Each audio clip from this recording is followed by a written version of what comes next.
BFM Business, 10h, midi, l'émission 100% placement. Intégral placement, Cédric Decoeur, Guillaume Sommerer.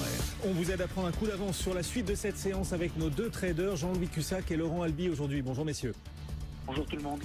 Laurent Albi depuis Day by Day et Jean-Louis Cussac pour Perceval Finance Conseil. On va zoomer dans un instant, Jean-Louis, sur les deux valeurs stars du jour, Vivendi et Havas, qui cartonnent, qui s'envolent. On le disait, plus 10% quasiment pour Havas. Mais d'abord, la tendance sur le CAC 40. Jean-Louis, on gagne péniblement 0,1% en ce moment. Est-ce que vous pensez que ça va rester pénible jusqu'au bout ? Oui. Tout à fait. C'est l'idée. Hier encore, j'achetais sur des replis. Alors on est allé plus bas par la suite. Évidemment, j'ai bougé, mais on est allé chercher le niveau 5330-20, enfin juste au-dessus, sur le futur.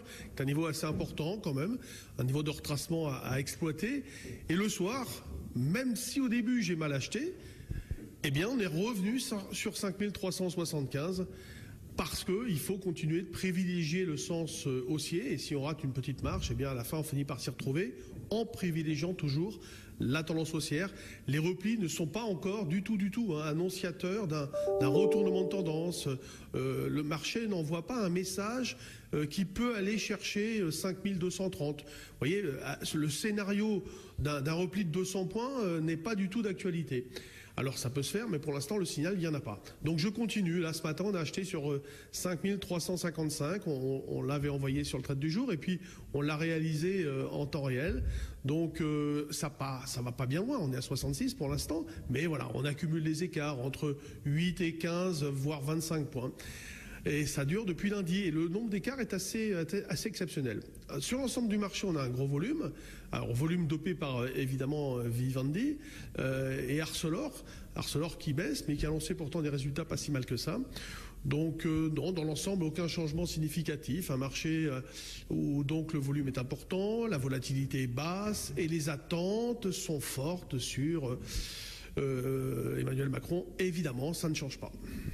Jean-Louis Cussac. Laurent, comment est-ce que vous voyez, vous, cette tendance en bourse ? Jean-Louis nous disait à l'instant, les attentes sont fortes. Vous les sentez encore dans les marchés, ces attentes vis-à-vis des politiques ?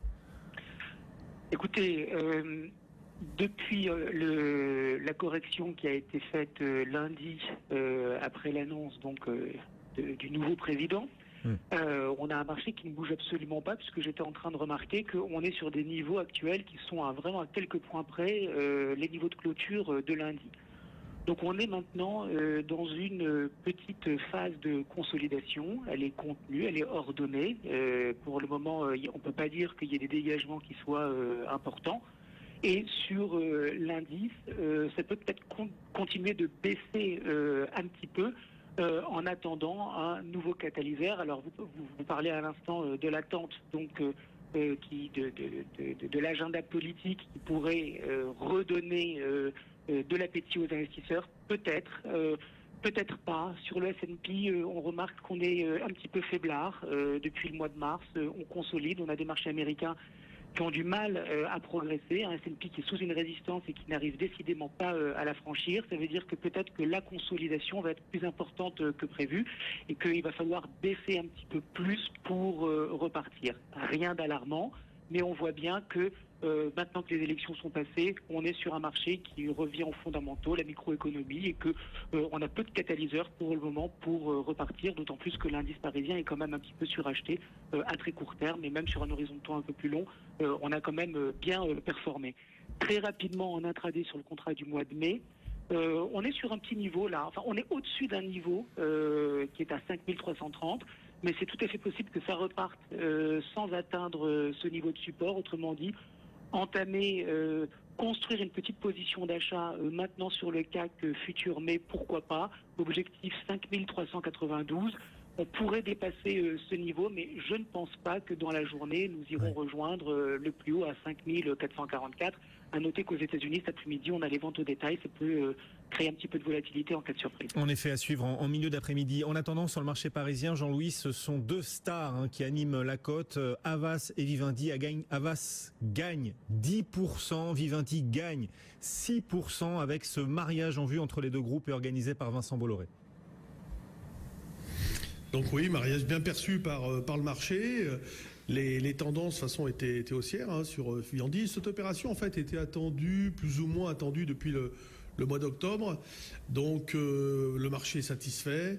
La tendance sur Vivendi étant quand même bien orientée à la hausse. On arrive sur des zones un petit peu de résistance.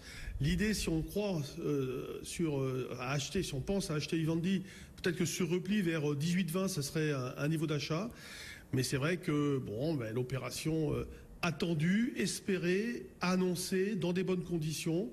Il y a des synergies, il y a de quoi faire.